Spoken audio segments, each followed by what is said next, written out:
Un'interessante iniziativa questa di oggi, finalizzata anche alla salvaguardia del territorio ricadente nel parco con l'ESA.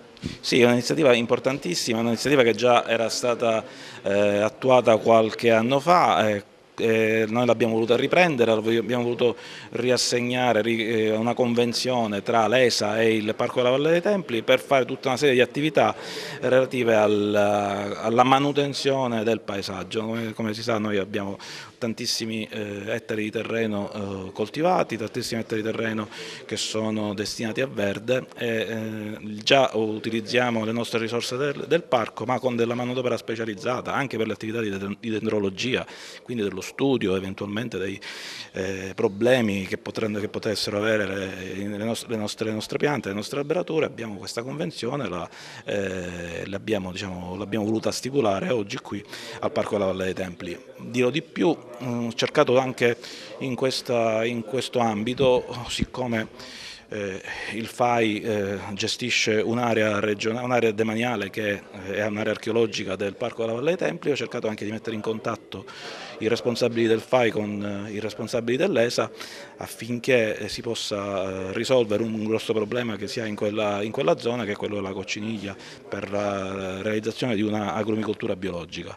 Tra l'altro la realizzazione di agricolture biologiche sono all'interno del piano del parco e quindi sono delle attività che noi vogliamo portare avanti, quindi abbiamo messo in contatto i due soggetti. Credo che nel breve ci saranno buone collaborazioni per risolvere questo problema. Abbiamo anche il problema sull'alveo fluviale nella zona della Colimbetra. L'alveo fluviale è un'area demaniale, per cui diciamo, su questo argomento si potrà fare, sulla base di un approfondimento con gli uffici, si potrà fare anche una convenzione aggiuntiva, un atto aggiuntivo anche per la pulizia dell'alveo fluviale della zona della Colimbetra, per dare proprio la possibilità ai turisti di poter godere appieno di quello che è il parco archeologico della Valle dei Templi e di tutte le aree annesse. Questa iniziativa da cosa scaturisce? Chi è venuta l'idea un po' e quali saranno gli obiettivi? Ma oggi è una giornata importante per l'ente di sviluppo agricolo e per tutta la città di Agrigento. Noi abbiamo inteso dare un altro volto alla nostra azione sul territorio e quindi utilizzare il personale stagionale dell'ente di sviluppo agricolo per la qualificazione delle aree più qualificanti della regione siciliana. Una tra tutte il Parco archeologico della Valle dei Templi.